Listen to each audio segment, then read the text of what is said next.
What's cracking, everyone? My name is Ryan, and today we're going to be taking a look at the ETA O2.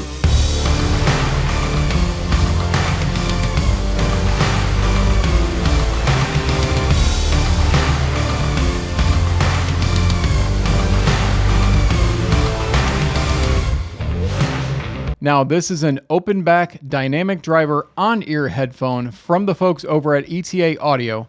It retails in at $599, and I want to send a special thank you to ETA Audio for allowing me time with this headphone so that I could get out this review and video. Now, they're not paying me to say anything in particular about this headphone, so all thoughts and opinions are of my own. So before I get in this video, I want to take a moment to talk about ETA Audio in general. Now, this is a company that is based in New York and California. These are just really three guys, and it started as two guys. And really, they're just some guys like you and I that, we're audio enthusiasts. They like to tinker around with different headphones. They like to do a lot of DIY type stuff, modifications and things. And they decided to get together, create the company, and start creating headphones. And really, in their mission statement, one word that struck me was they want to be disruptive. And to me, what that means is different. And if you guys know me, I'm a sucker for anything that is different and unique. They are very passionate about what they do. If you get to their website, they have a Discord. I would recommend joining their Discord. They like to chat with anybody out there that's interested. They like to take ideas and feedback from the community, and they like to really just tinker around and do different things. And they've got other projects that they're working on as well. So I don't know, it just struck me as something pretty cool about the company. Now, furthermore, what I will tell you on the actual O2 that I have sitting here, there is a blog post on their website, and I would recommend going to that if you're interested to know more about this headphone. Really, it talks about, how they came up with, their design and their ideas behind the sound. This is their own driver that they've developed in-house. Everything about this headphone is what they've developed in-house. On-ear is something that is unique and different. We don't see a lot of on-ear headphones. You definitely don't see a lot of high-end on-ear headphones in this price category.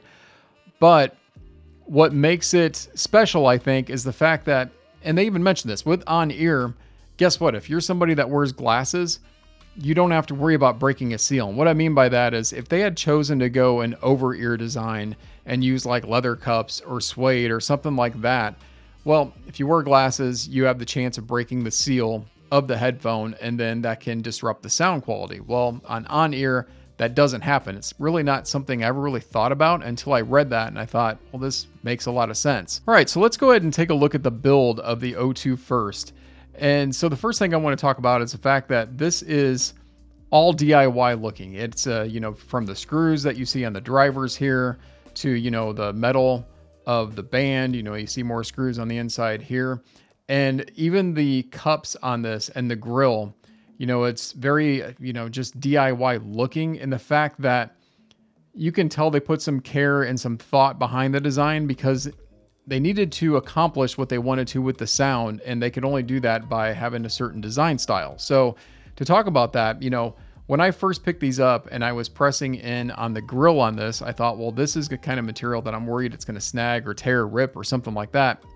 Now, when you read up on this, you're going to find out that this is a carbon fiber filled polymer, material. It's TPU, and it's aerospace grade quality. What that means basically is it's going to hold up really well, and it's not going to tear or rip or anything like I said there.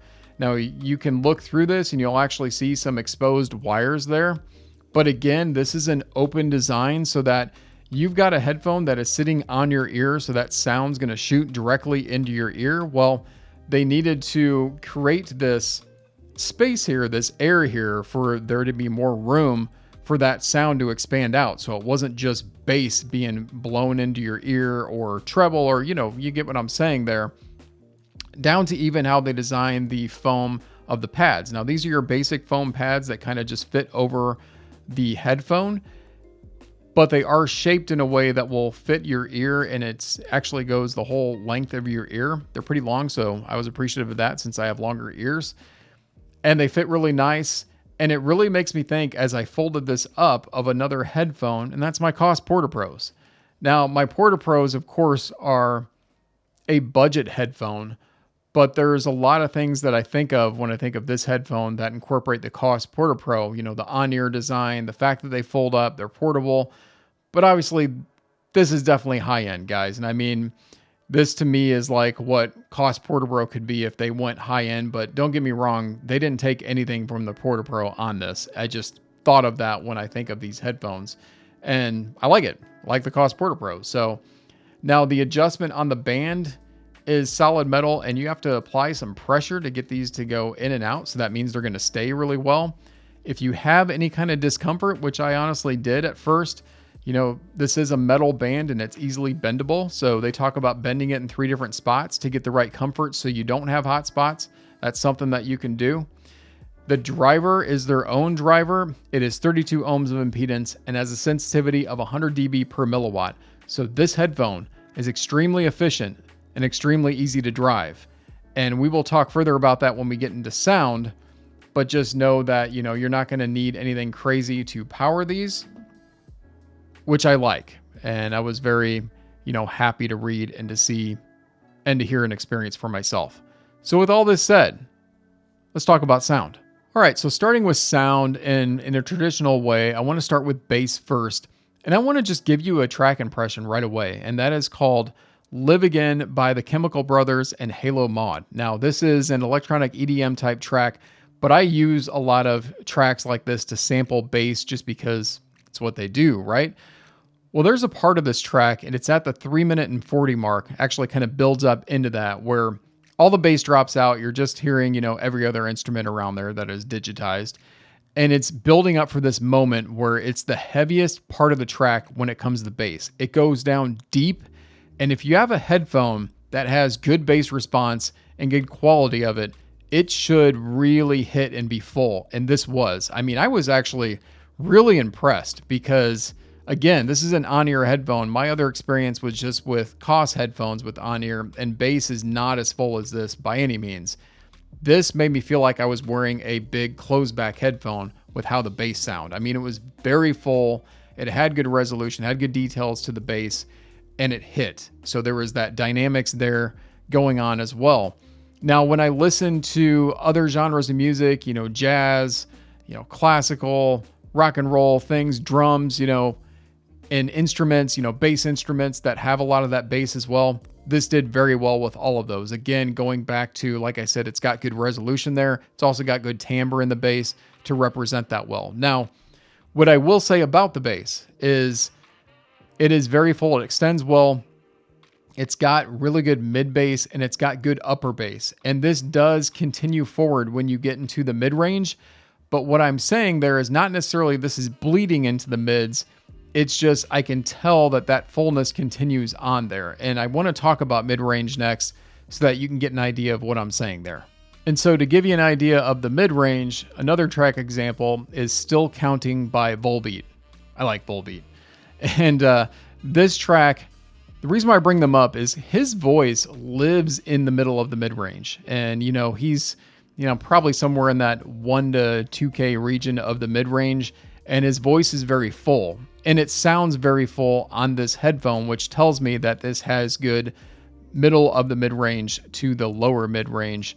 And if you only listen to a couple of tracks like I did at first, my very first impression of this was I was getting a little worried that this may be a little bit of a veiled mid-range. And when I say veiled, what I mean there is, if you listen to vocals or if you listen to even to a person talking or something, it's kind of that mouth or hand over their mouth effect going on to where it's kind of sounds muffled at times.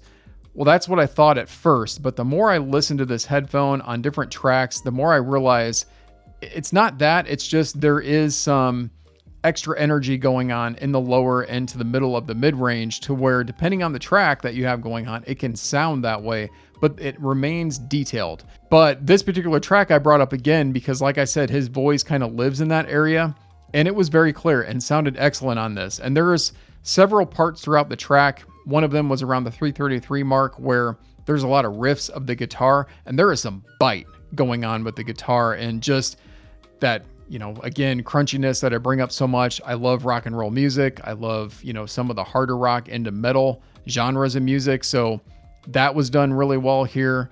and just mid-range and drums and everything I felt like was done well. But if you're somebody that is looking for just that really clear airiness mid-range, I think of something like, an O2 or Classic or something from ZMF that's got that going on. This isn't necessarily that. This is going to lean more towards relaxed mid-range and more fuller, lower to middle of the mid-range, if that makes sense. But I do believe that this does pick up into the presence region, just because I do still get some presence into vocalists. And we're going to talk about that as we get into treble.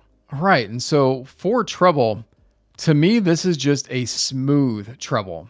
It's a little bit relaxed, but just very smooth. And to give you a track example here, once again, there is a track called Blues for Jay by Julian Sass, or Sa. Again, pronunciations. I lack them.